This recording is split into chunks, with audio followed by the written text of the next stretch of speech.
Hey everyone, welcome back. Today we are diving into one of the practical topics for security analysts and threat hunters, working with Sentinel or Defender. KQL queries you should always have at hand. We are not talking about writing queries from scratch every time. We are talking about reusable snippets that you save your hours each week, letting you focus more on thinking and less on typing. I'm going to show you 8 essential queries that cover everything from daily baselining to some more advanced threat hunting. From each query, I will explain what it does, when to run it, and why it matters. So let's jump in. First up, the morning routine. This is modified daily traffic overview what I'm running every morning. It gives me around 10k field view of what's happening in my environment. Here's why this matters. You can spot anomalies if you don't know your normal. This query shows the weekly traffic, success rates, fail requests, intrusion attempts, and unique IPs. Look at the key outputs. Total requests tell me if we are experiencing unusual volume spikes. Success rates show if our servers are healthy. Intrusion attempts, this is my immediate attention flag. We can run it daily or weekly. Up to you. If I see intrusion attempts doubled, for example from yesterday, this is my first investigation priority. Notice how I'm using one day bin. Perfect for daily trends. The key insight here, establish your baseline first, then hunt for deviations. Now, when first queries show increased intrusions, immediately pivot to this. Top attack sources. This isn't a daily query. It's an incident response query. Look at what time gives me. The most active malicious IP, when they first appear, there are less activity, attack types they are using, target ports, and protocols. This is blocklist gold. See this attack types column using a make set. That shows me all the different attack methods a single IP is using by botnet. I run this every detecting increased intrusion activity. The output directly fits into my firewall rules and threat intelligence. Notice, I am taking the top 20. Focus on the most impactful threats first. This query turns data into actionable intelligence for my response team. Query number 3. So, failed authentication analysis. This is my go-to for suspicious authentication activity.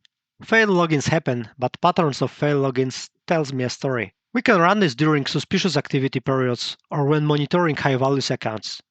Watch how I'm grouping by hour. Perfect for spotting brute force patterns. The thresholds here is key. Failure count higher than 3. You can adjust this based on your environment. Look at these columns, distinct sources and distinct targets. If we can see one source hitting many targets, that's password spraying possibly. Many sources hitting one target, that's maybe targeted brute force. This query finds what simple alert miss. Port scanning detection. Port scanning is recon activity. Attackers mapping your network. This continuous monitoring query looks for hosts scanning multiple ports in short time frames. The magic is the time window. For example, 15-minute bins. You can ask why 15 minutes. Because it's long enough to catch sustained scans, but short enough to alert quickly. The port list here includes common scanning and backdoor ports. You can customize this for your environment. Key thresholds. Port scan more equal 3. So scanning 3 plus different ports in 15 minutes is suspicious. This query gives early warning, often before actual attacks begin. Run this continuously or every 30 minutes. It's your early detection system. Botnet command and control detection. This one is more advanced threat hunting. Botnets call home.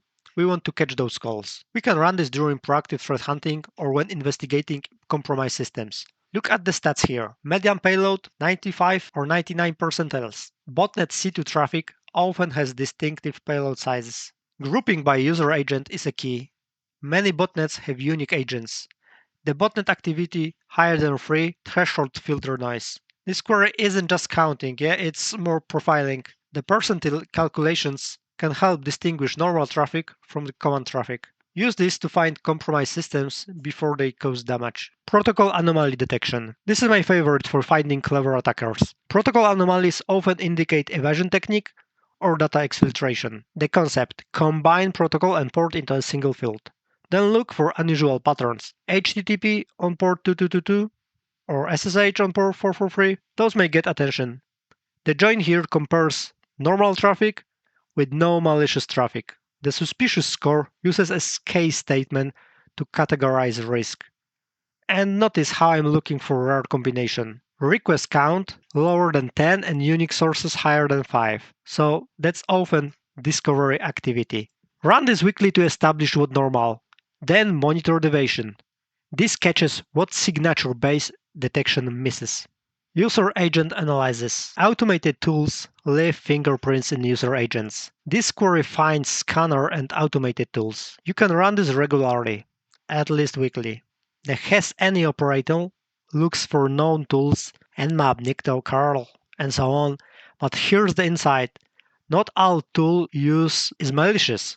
That's why we can calculate success rate and intrusion rate. See a user agent with high tool usage but zero intrusions, probably legitimate. So high tool usage with high intrusion rate, this will be probably active attacker. The make set functions give the context without overwhelming detail. The query separates legitimate scanning from malicious reconnaissance. Last but not least, internal host communicating externally. Egress monitoring, catching data leaving your network.